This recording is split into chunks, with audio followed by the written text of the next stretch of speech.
ಉಪನ್ಯಾಸವನ್ನು ನೀಡ್ತಾ ಇದ್ದಾರೆ doctor M Thomas Kishore sir. On behalf of Karnataka. Mic check. Hello. Yes, sir. Perfect, sir. Audio is correct, sir. Thank you, sir. Yes. On behalf of Karnataka Science and Technology Academy and all the attendees, hearty welcome to you for this webinar series. This is the 5th in the series, sir. And we have with us Dr. Bharat, sir, who is instrumental in organizing this webinar series. On behalf of everybody, welcome to you, sir. I also welcome all the attendees from different parts of Karnataka who have joined on both the Cisco WebEx and YouTube platform. Dr. Thomas, sir, will be delivering a talk on very important subject, exam preparedness. It is very important for our pre-university and graduate students. And before beginning the talk, let me give a brief introduction of the achievements of Dr. M. Thomas Kishore, sir. Dr. Thomas Kishore is an additional professor of clinical psychology at NIMANS. He is providing clinical services, teaching postgraduate trainees and residents, and also is conducting research in the area of child and adolescent mental health. Currently, Doctor is consultant clinical psychologist at CAP Unit 2 and Perinatal Psychiatry Services. He is currently is working, as I told you, is an additional professor in clinical psychology. His research and clinical interests are child and adolescent mental health, neurodevelopment disorders, early detection and intervention of child mental health problems, infant mental health and school mental health, psychodiagnostics in children, family functioning, stress and coping related to childhood disorders. Dr. Thomas has been the recipient of many awards for his academic excellence, which include IASSID membership he has obtained, and is also a member of Rehabilitation Council of India. He is international affiliate of APA. He is also a fellow of Indian Association of Clinical Psychologists and also a fellow of Indian Association of Child and Adolescent Mental Health since 2015. He is also a life associate member of Indian Psychiatric Associate Society, and is also a section editor of Indian Journal of Psychological Medicine, and is also editor of special issue of Journal of Intellectual Disabilities on Service delivery models for people with intellectual disabilities in developing countries, and so on. And he has handled many research projects, both national and international. Doctor has sir. Hello. Dr. Thomas has published over 35 papers in international journals and more than 36 in national journals of repute, and he also has brought out IEC materials and newsletters, and also has written 10 book chapters. With this very brief introduction, I request Dr. Thomas Kishore, sir, to take over and deliver his talk on exam preparedness. Now, over to you, sir, for your presentation. Thank you, sir. Namaskar to everybody. At the outset, my deep gratitude to Karnataka Science and Technology Academy and all the associates of this academy, prestigious academy, and my senior colleague, Professor Bharat, who has introduced to me to the KSTA and has asked me to be part of this fund. And it is very humbling given the illustrious nature of the academy and plus the co-panelists who have spoken on various issues related to students. And this particular one segment, I'll be touching briefly about the exam preparedness. And I also have planned to interact at the end of this session I encourage the viewers and participants to type in your questions and clarify and even your give comments. And is there anything even to debate? I'll be very happy to touch upon those topics.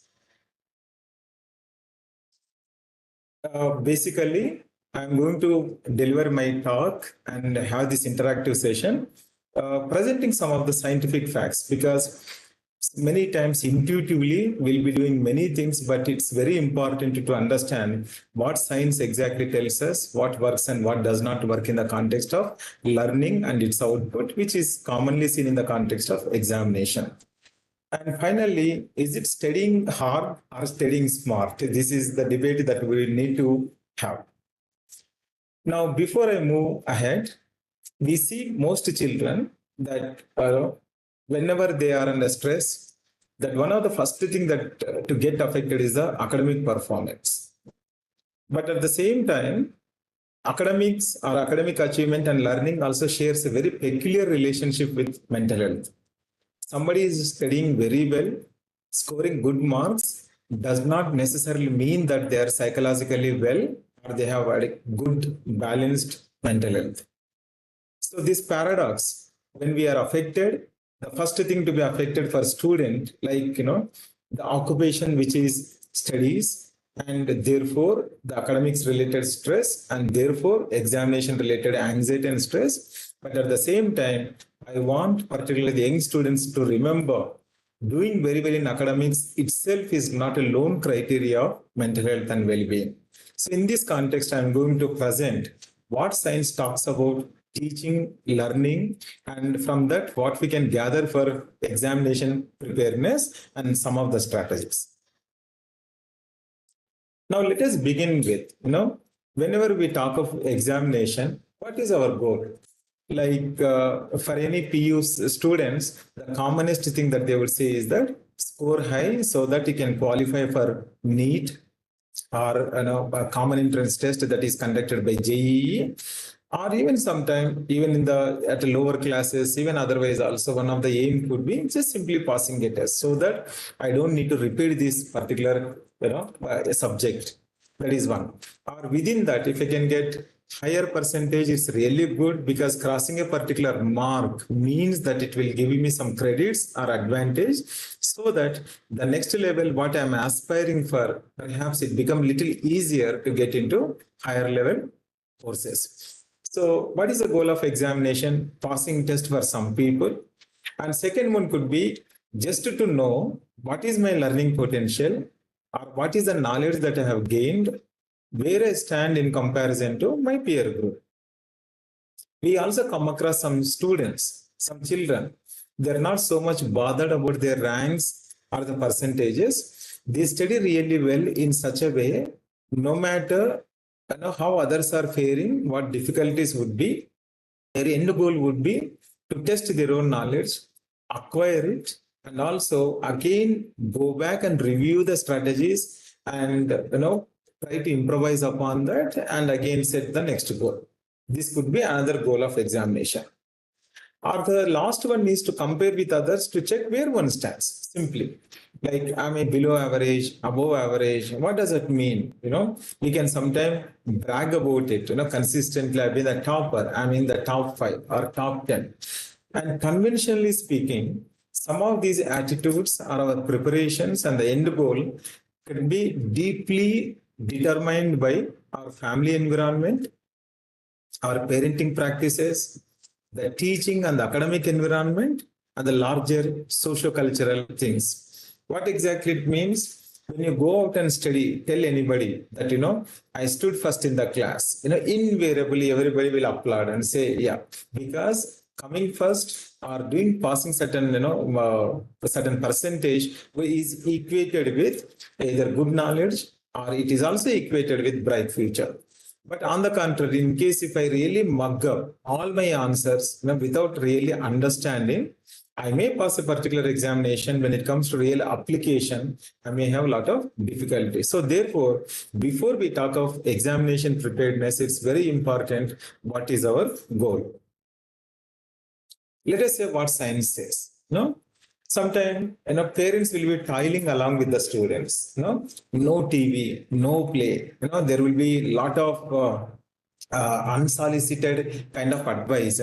Suddenly, why don't you stop doing all these things? TV, friends, and everything. Why don't you study? The idea is that when you can spend so much time on interacting for social purposes and recreational purposes, the same energy and time can be put into the academics and the results could be better.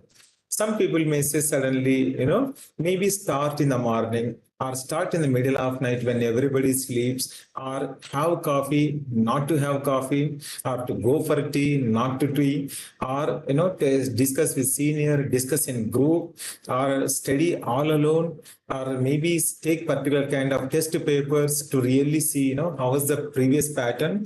Based on that, intelligently select other topics which might be repeating, some topics which were not covered earlier. This year, perhaps surely they will come, so therefore we can study. But I would like to remind here, based on the scientific facts, that these are all the common sense study techniques or the strategies. And even some of the things that have been found to be unhelpful are reading in the same quiet location. Maybe some students will be waiting for everybody to sleep in the family, and that is the time they will be planning, because there is no disturbance. Nobody will come and ask them to go out for shopping or fetch them something from a shop or participate in domestic chores. So sometimes we might want it, or sometimes we want to have our location in a particular place, table in a particular corner.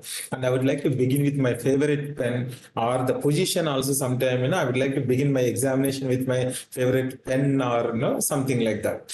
And even spending hours at a time concentrating on one subject. Sometimes elders and some people around the students with a good intention will say that, instead of cramming all your subject, why don't you simply study one thing which you can really master and then go back one at a time.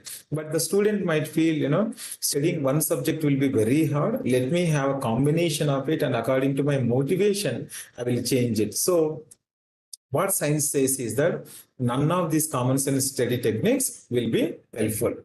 And the last very important one is that last minute cramming. Sometime throughout the year, throughout the semester or the study period, and some student may not have regular study habits.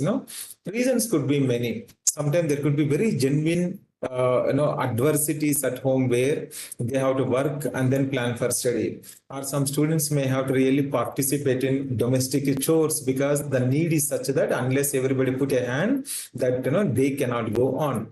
Or sometimes there could be, maybe some students also might be also participating in some kind of part-time jobs to earn their pocket money or to pay for tuition fees, etc.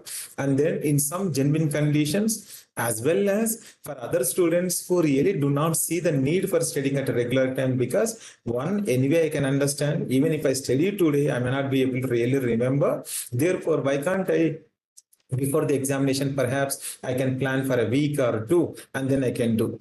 Even some of these things might work some point of time, but what the science says is that last minute cramming, particularly a day before or a week before, we suddenly wake up and realize, because everybody around us is talking about the examination, and then suddenly that anxiety will set in and we start preparing. That is not going to help.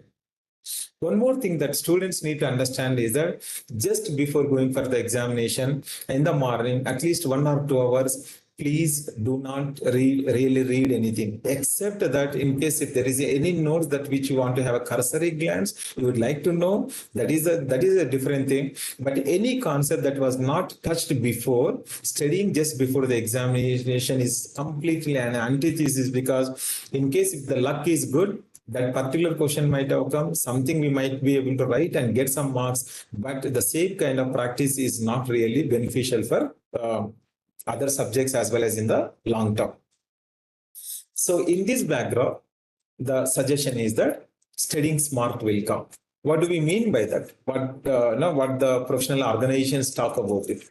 One, it is very important that you test yourself. Again, as I said, testing is not necessarily to understand where we stand in relation to other people. Of course, it is necessary, to the point that we can re-strategize. For example, I might be thinking I really study well, but at the same time, when I really take a test, mock test or some of the previous question banks, etc., or any flash test, which is very common nowadays, and realizing that my performance may be, well below the average or sometimes just average, whereas I was expecting that I'm in the top 5% or 10%, then instead of really feeling depressed or sad, that information, I'll take it in a very positive light and see what things have gone wrong. Is it that, my study habits are not okay? Or that whether this kind of performance is across all subjects or some difficult subject, then accordingly, what is that I need to do? In case if it is only one particular subject, maybe the conceptual understanding of that particular subject could be little poor. Then I need to perhaps reach out to responsible adults, maybe the subject teacher or some peer group who are really doing well and also are willing to really engage and explain certain concepts that can be done. And similarly, that we can also plan properly balance that, giving adequate attention to the subject where we are doing very poor, and yet also maintaining the performance in other subjects. So testing ourselves by repeatedly taking at regular intervals with the notion of understanding where in terms of the knowledge we stay can be very helpful. And the second one is that taking the hard route. What do you mean by hard rule? The easiest way is to maybe you can talk to some people and identify some very important topics. We all know that in case if you are preparing for JEE, there will be a lot of analytical information will be available.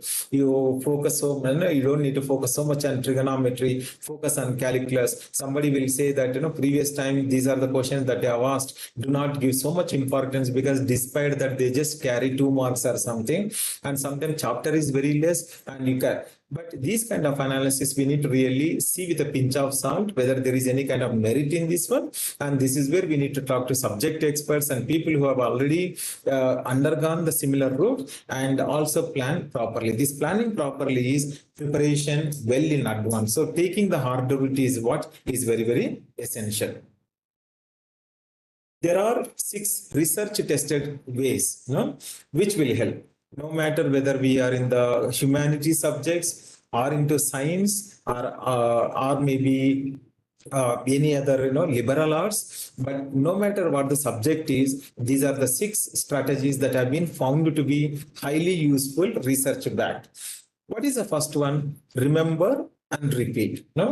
Most of us, particularly some students, will be wondering, even parents and teachers will say, I've seen this student always studying, he or she will be always with books, or even the person who has studied will feel every day I put nearly 6 hours, 4 hours, despite that, why that I'm not able to really do well in the examination. We need to understand, just because we are reading, just because we are studying, our brain will not have the same capacity to remember tons and tons of information. So what is important is that once we remember, we'll also will have a lot of new experiences. For example, I study one segment today, maybe for 1 hour, an important topic, but later on I take another subject. So our memory capacity sometimes is such that when I am learning a new topic, some of this might interfere with the previous one if there is both of them are identical, or sometimes to create a space in the mind necessary for this, to remember for this one, we need to really master the previous content before we learn something new. And in case we are not properly learning and very without a deep understanding or learning, we are moving from one topic to another topic, what will happen is that there could be interference and displacement. Interference is that sometimes the concept across the time spaces which we learned about different topics can get jumbled up, and when we are trying to recall one particular segment, the other segment will come into our memory and more confusion is created. Or sometimes because we have not done in-depth process of this previous learning, the new learning will displace that one. So therefore there have to be several ways we need to identify, and one of that is to repeat whatever we have learned. For example, as I said, examination is not on the day of examination. What we do before will come very handy on the day of examination. So in this way I study something. Then what is the best way? I make small notes. and then I repeat it some 3 times. Some of these techniques will be very familiar to you during younger days. Sometimes we close our eyes and try to remember what we have studied. Sometimes we look at the options and see which is the correct option.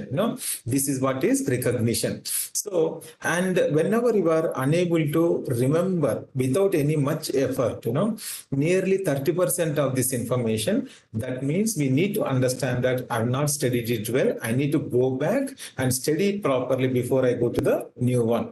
And then similarly, whenever we make some small notes and condense this information at regular intervals, maybe it is in a weekend, can I completely, whatever the chapters that I've finished that week, can I again take them and see whenever I'm looking at the main points and the summary notes that I've made, am I able to recall this information? In case if you are not able to recall this information, there is a need to relearn them. So the first mantra is that remember and repeat at regular intervals. Second one is that adapt your favorite strategy. What does that mean? Different people will have different strategies. Sometimes some people will say in the context of say PU, for example, PUC, and you will have maths, physics, chemistry. And some people they are very comfortable with physics. So best, okay, start with physics and then, but at the same time, allocate some time for mathematics and chemistry, or vice versa. This is in terms of the choice of the subjects that we have. And sometimes some people would like to have, no noise at all. Go in a quiet room and then sit. That is their strategy. Let that be. And sometimes some people would like to have some very mild music, instrumental or something is, playing in the background. And that will give you some kind of comfort. They're very calm and relaxed. And because of which they will be able to do that. And some people would like to, discuss and then learn. That means everything that they need to hear or explain to other person and then do that. So adapt the favorite strategy. Adapting favorite strategy is very important. Again, the third point, which is coming very regularly, is quizzing oneself. That is taking the test. So this is where previous question banks, or sometimes what we call is the test papers made by the subject teachers or any other methods, seniors, that they might be sometimes as a way of discussion, they might, pose some questions where you are in the study group, you are quizzing yourself. Any of these things are quite okay. And that could be done in group or in individually. But it has to be done at a regular intervals. And the fourth one is that make the most of study groups. What the studies have indicated is that peer group learning is much beneficial at some time, at least particularly when the basic concepts are taught by the subject teachers. The peer learning can facilitate and accelerate learning.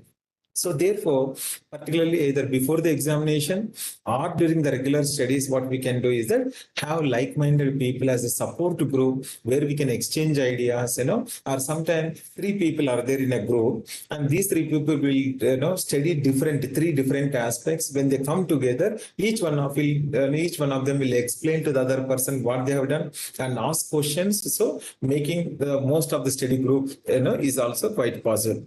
And this can be done without the constraints of time and space. Say your friend need not to come to your home or you have to go there, or you need not to worry, only daytime I can meet. And so nowadays technology is there, smartphones are there, we can use them in a very adaptive way to have to receive this kind of support. And the fifth one is mixing up the subjects is always beneficial. Like sometimes elders would say, take one subject at a time. Today, sometimes students also will think that maybe this day is very important and auspicious day. I'll only will study very complicated subjects like mathematics. That will not work. Rather, if I am expected to study maths, physics, chemistry, or it is, humanities like languages and history, economics, political sciences, whatever may be our subject, we can be space them out in a given time, and each one of them can be studied within that. Otherwise, some of the students, one of the habit that it will have is that it will trick us, because the subject which we are very comfortable or we are familiar with, that because it's very easy to understand and there is some kind of sense of internal reinforcement, and we will be delaying in taking other subjects because we know back of our mind, this tough subject, some of the concepts I may not know. Therefore, that unknowingly will be delaying reading the other subjects. So mixing it up is always better.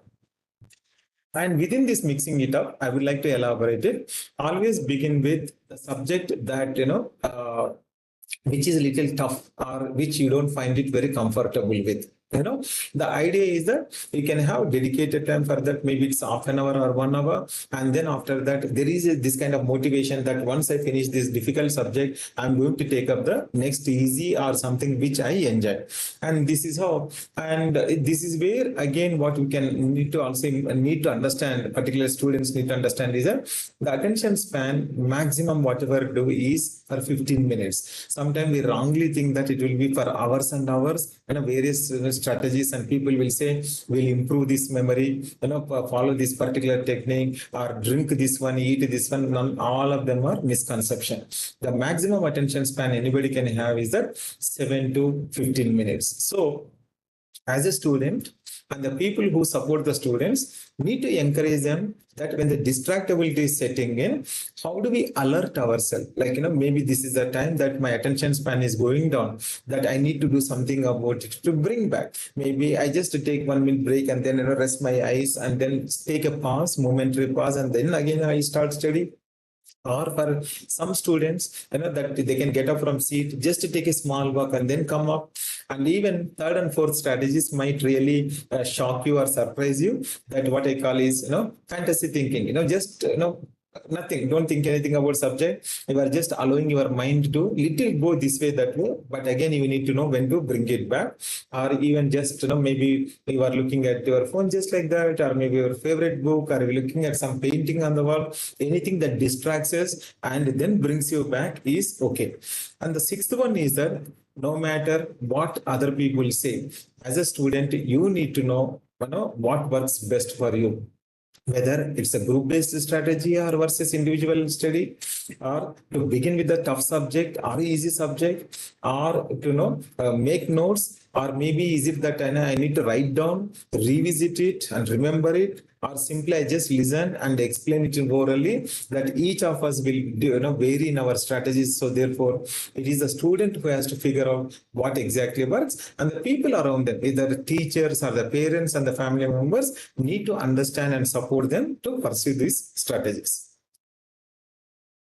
Literature says the following things, that sometimes these are the common practices we can see on your screen. If you can see the left first column, among all the 10 techniques that we follow, only 2 techniques have the highest evidence.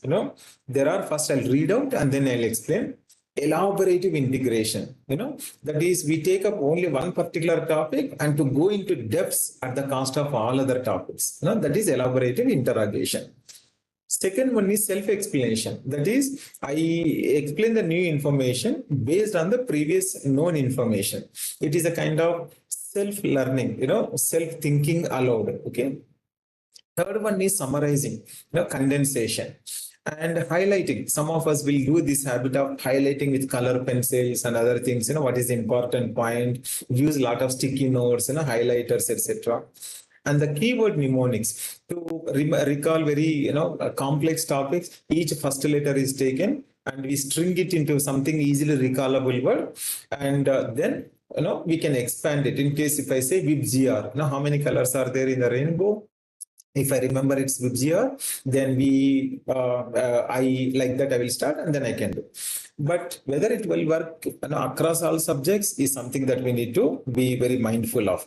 And then imagery for text. Some people will remember the concepts through the mental mapping. For example, they either remember their house or the familiar geographical location, and the concepts they keep in this room I'm keeping this concept, in the next room I'm keeping this concept. So mentally they will remember the maps and then they will reproduce it.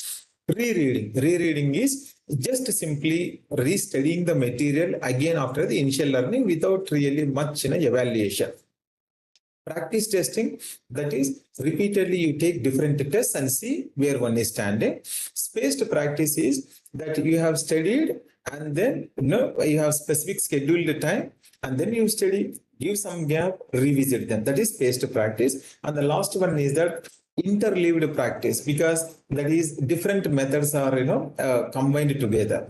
Now among all these techniques, and there would be other techniques also, What we understand is that only two techniques, that is practiced testing and spaced practice, are the highly effective for the examination point of view. Elaborative interrogation, that is in-depth study, self-exploration, and mixing of various combination, they all have moderate effect. What are the things which have literally low impact, low positive impact, are summarizing, highlighting, remembering by the string words, mnemonics, and also mental maps. They have very low recall value, and they will be highly ineffective in facing the examinations or remembering particular concepts. In this context, there are also certain psychological and emotional things that can come up, that each of us are different in terms of our intelligence, our capacities, and our motivation. No two people are alike. And accordingly, we need to understand what modality of learning is really useful. Please remember the previous techniques that I talked about. Some people are predominantly, visual learner, and some people are both. They like to see and they like to hear. And some people, they listen what others are studying, and then they'll remember, go to the examination, and they will do. And also some students will think that I have seen my my classmate or somebody in my class never seem to be studying, and they only do always listen in the class and come for the examination. Please do not fall for such misconception. They would be exceptionally intelligent. They'll be very creative. They have different methods of learning. So we cannot draw conclusion that they simply hear and they come and become a topper in the class. No, they will have their own methods of learning, which will be little different from what an average student will be doing. And the third one is that our learning, whether it is examination related or the knowledge gain, it depends on the teaching, the learning material available, and the conducive environment. So it is a combination of that. There has to be, in case if there is a good practice where teachers and the schools encourage, right from the beginning, proper study habits, and also not too much excess focus on the grades, but knowledge driven, and not to having any kind of unpleasant experiences because somebody is failing. You ignore these children at the cost of, only, giving undue attention to people who are at the top, certain percentile, etc. So when you look at this combination, particularly this particular model is relevant for student, teachers, and the caregivers and the parents, because we need to understand these things and support the students appropriately. But blocks, sometimes when you have to prepare the examination, some of these things can also play out a role, in the regular mainstream study education system. One is insensitivity to the student as an individual. Sometimes unintentionally, in the name of motivation, particularly in our culture, we use a lot of negative remarks to motivate that person. If you don't study well, you will have very poor future, or you might end up doing some menial jobs, or maybe you cannot get up. So maybe the intention is good, but the motivation may not be the right way to do that. And here could be a child who might be having genuine, student could be having genuine health issues or genuine difficulty. And sometimes parents may say, we have studied, we have gone through all these things, what a big deal, we are providing everything to you. And all that I'm expecting you is to study, and why are you not studying? That could be very insensitive. And expectations that are too high or too low. Because everybody is in an educated environment. I also can really do as much as my older brother or sister has done. No, not necessarily. Your older brother may have different level of intelligence and different teaching strategy, learning strategies as compared to you. But at the same time, underestimating also is not okay. So too high, too low expectations can create stress. I'm sure Professor Manjula and some of my colleagues would have talked to you about the stress management. And the stress to some level is okay to really perform well. And the stress, when it goes to beyond a level, that can dent our performance. And then that is the time we can see examination related anxiety, stress, to the point that suddenly just before the examination, people will fall sick. That cannot be medically explainable. And vague headaches, fever, sometimes we can have writer's cramp. We know everything, but when we sit in the examination, we are unable to really write. And these things can happen. Crowded classrooms, uninteresting instructional tasks. Sometimes some of the subjects you may not really understand. what exactly that they will be teaching us, where we can have application. And that could be one reason that, we may not having adequate interest in performing well in that particular subject. Classical point could be, kindly do not get me wrong, social sciences. Why? Because we think, like we don't give much importance the way it is taught. We just expect the children to just go mug up and read books. Just know the years, know the places, and come back. And so much we can teach about the language. So much we can teach about the historical facts and what has happened, what we can learn, what it can have in terms of the future implication. When we really don't understand, what will happen is that instruction itself will be very uninteresting and children might lose interest, and therefore that will reflect also that badly in the examination. And reinforcement of undesirable behavior. Sometimes the family environment or the college and the student environment could also be little lenient. Sometimes the elders, particularly responsible elders, will shy away from giving proper instructions to grown-up students. Sometimes we think that when they were very young we were teaching. Now I don't think I need to say. No, that's wrong. Rather, we need to appeal to them, give firm instructions, and particularly if there are any unhealthy habits that are coming in the way of optimally utilizing their potential. When I say optimally utilizing, somebody may have the capacity to come at above 90%. Somebody may have the capacity just to maintain 35 to 40%. Somebody may be in the high, second class. So how do we encourage them to realize that potential and then properly, plan accordingly? And undesirable models. Sometimes people can say, no, oh, you really ranked in the previous class. Don't worry, you can really do well. This can happen particularly when we enter into professional courses.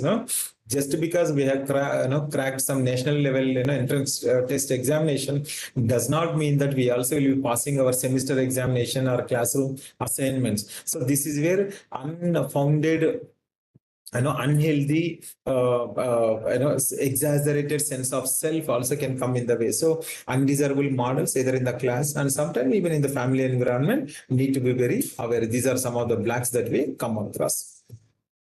There is a vicious cycle that would affect our examination and the academic performance. Okay, this is how it starts.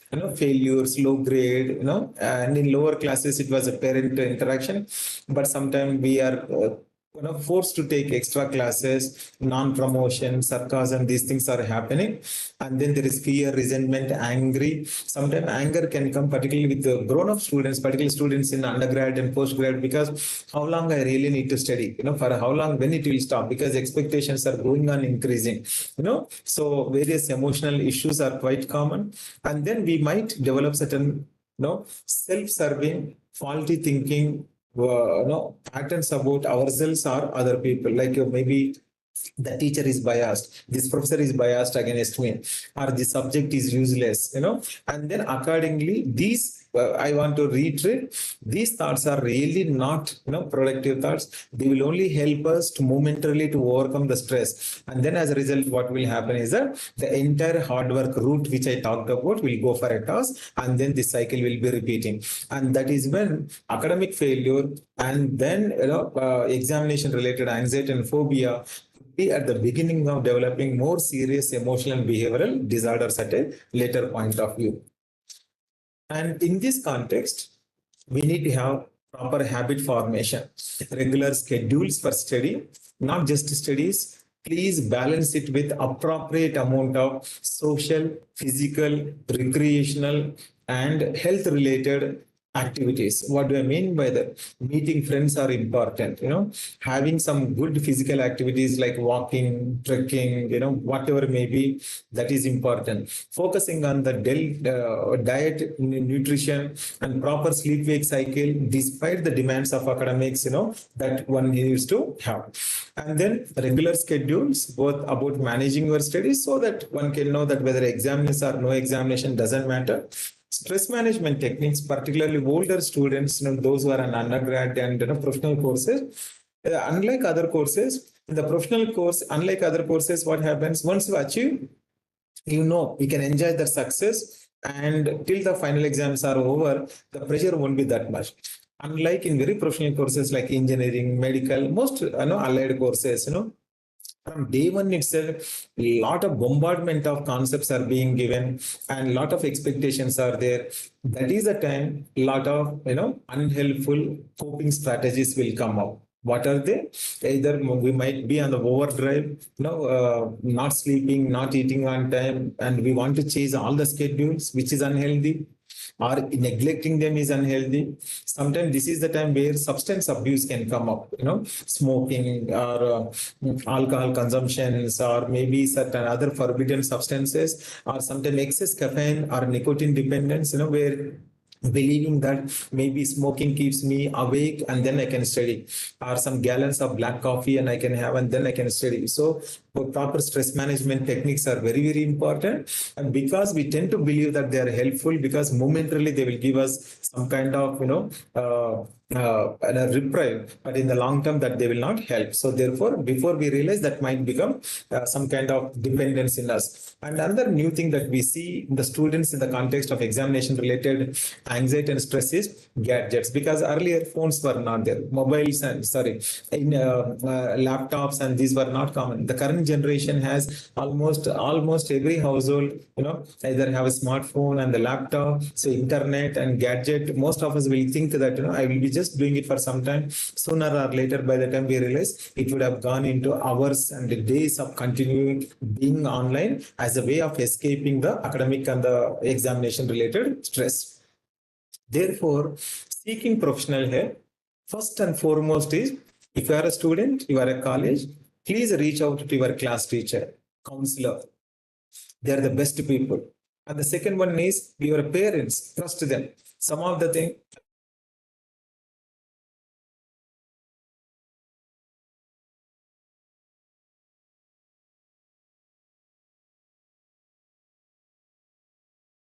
it be, but finally you need to understand that they will have their good intentions for you, that they would like to see you doing really well, they would like to see you, managing your issues well. So therefore, seeking professional help to understand interest and hobbies, reaching to any important responsible adults. These responsible adults, to begin with, I said parents and the family members, then the teachers, somebody in the neighborhood whom you really trust, who have your good intention in their mind, or extended family members, somebody in your social circuits. That's what is what is needed. And fixing realistic goals. Please remember, in one of the slides I said, too high expectations, too low expectations can really hamper the pre-examination preparation, and also can dent on the day of examination the performance. So therefore, fixing realistic goals and working them is very important.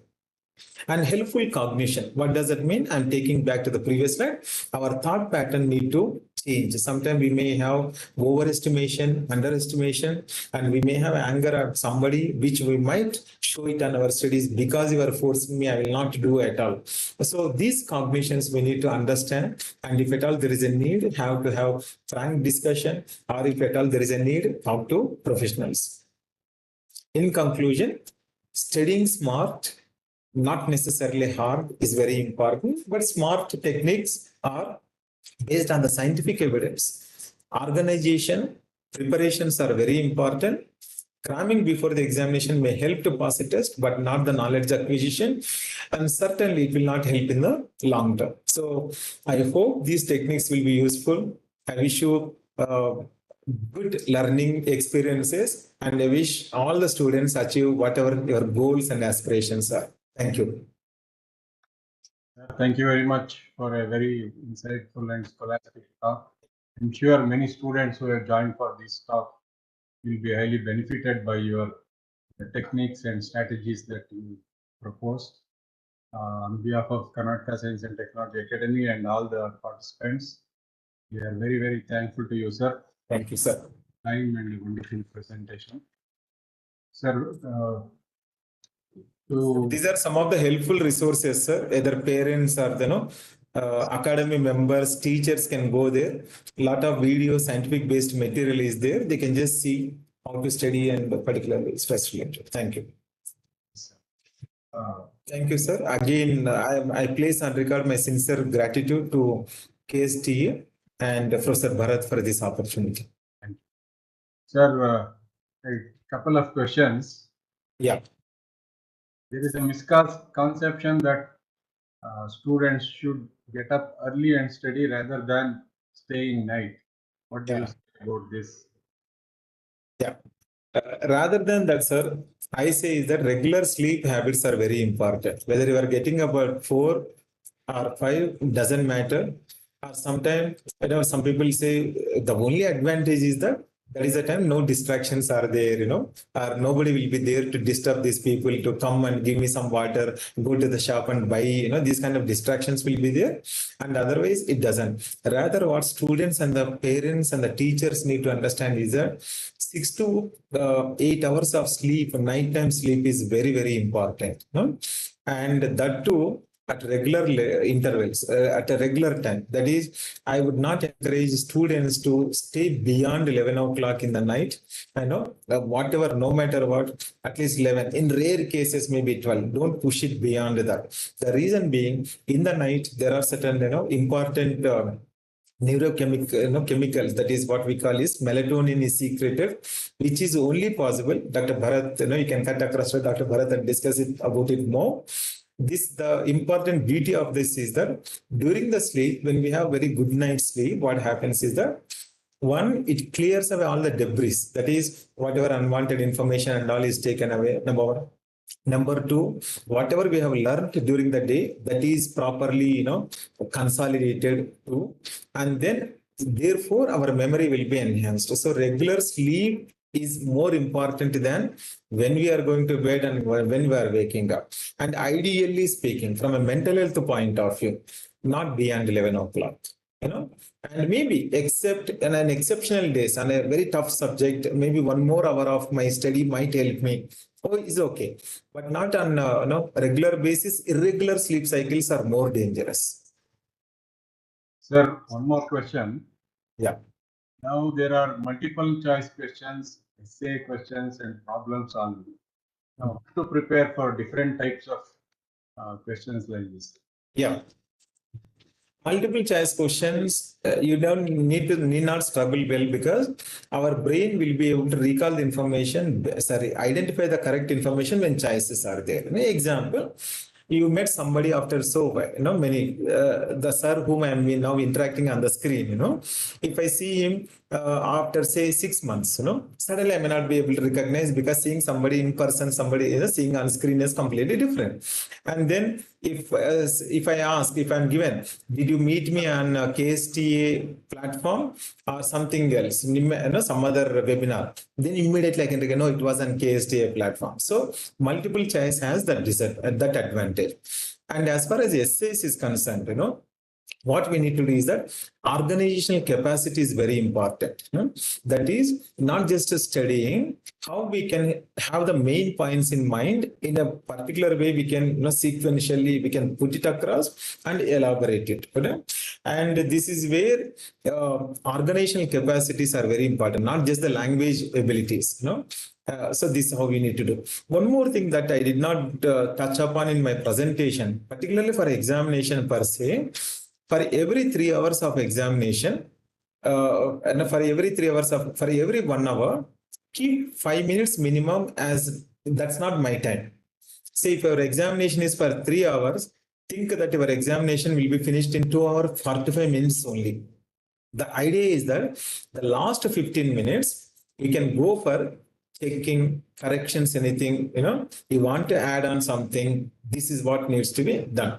And another thing in the examination, what we need to do is that if it is allowed to put a tick mark, what are things that we can do, which are things that you can come back and then do, this kind of organization is very, very much needed. And to have that kind of clarity of thought, organizational capacity, you need to be anxiety free and stress free. So how does it anxiety free and stress free will start? Please remember all the techniques my senior colleague Professor Manjula has spoken about, stress management and other things. Sir, one more question. Yeah. How important is steady ambience in preparation of exam? As I said, there is no particular link in one of the slides. I said, like some people I have seen, they want absolute silence. Some people would like their background music. Something has to happen, then they will find. Some people like to eat something and then study. There is nothing of that sort. You figure out without getting distracted by something, what kind of ambience will really help you. Say you like music at a very low tone, and that will give you some kind of company, sense of company, soothing effect, and you can study well. That is your technique. For me, I need to have absolute silence. That works for me. For someone else, it's a combination. Sometimes when I'm getting bored, I listen something, but after that I'll stop. So you can understand that it varies from person to person. But what exactly happens in reality is that we will start with something and we'll get lost. For example, I started my Spotify, when I'm studying. One song, it won't stop. I'll go for another song. What is a new album? And by the time I realized, I would have wasted some 1.5 hours in Spotify than actually really studying. So that rather than ambience, I would say you need to figure out. Students need to be very honest, and honest in the sense. Sometimes just for the sake of our parents and teachers, I might be in front of the books. I'm not really studying well. The first and foremost thing to recognize for any preparation is that where am I standing? Do I need to improve? We need to ask this question. Doesn't matter. If I'm a 30% student, it's fine. At least I need to maintain that 30%. If it is 80, maintain 80. But important is that, do I need help?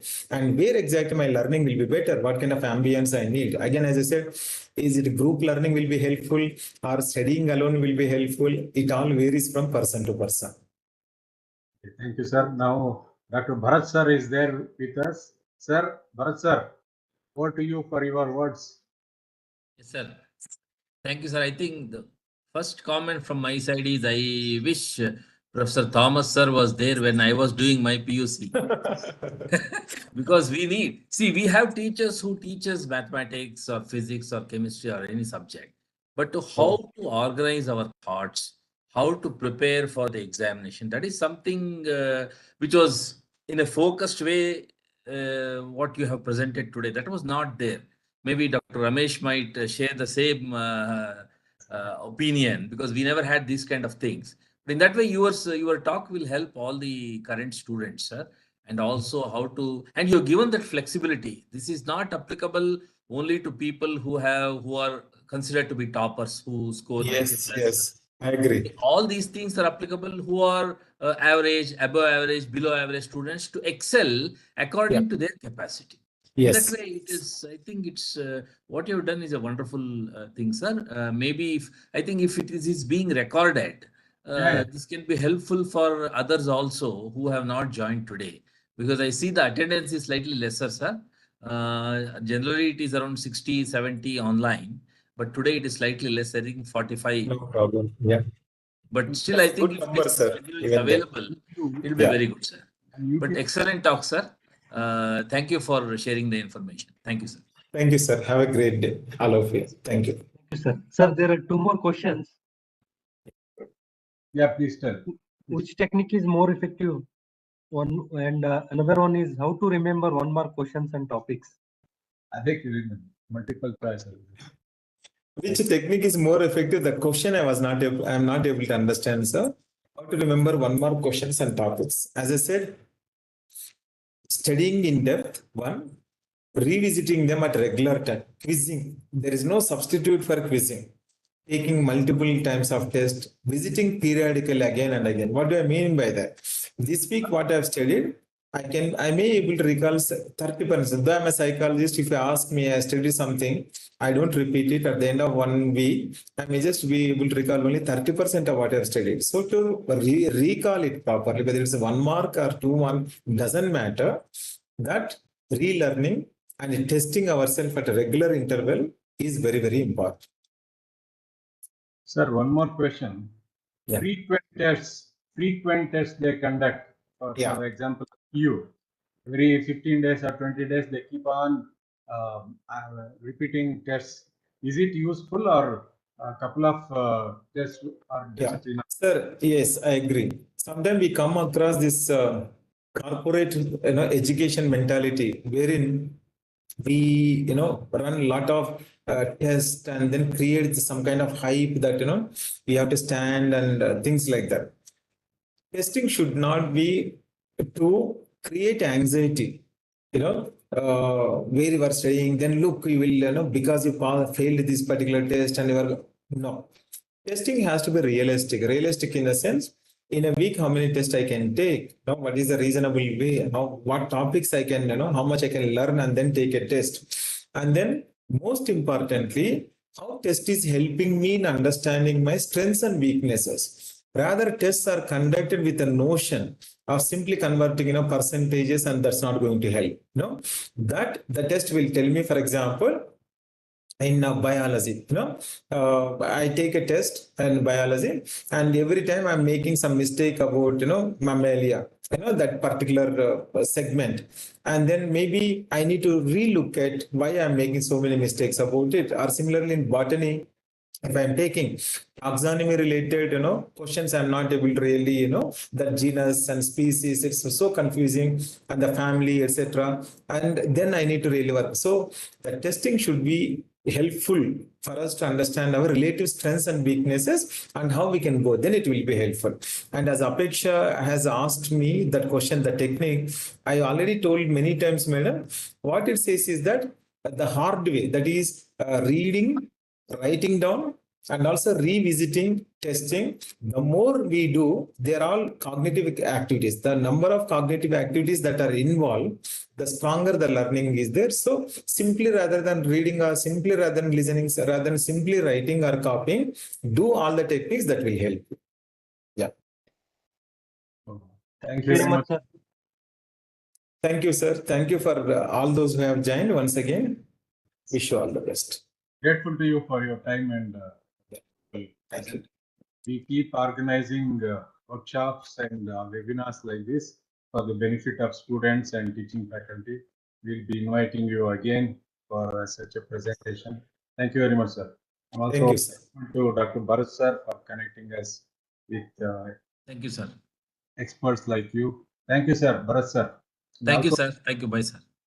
I thank all the participants for being with us for the last 5 days. Tomorrow again, there is a very important topic, suicide prevention.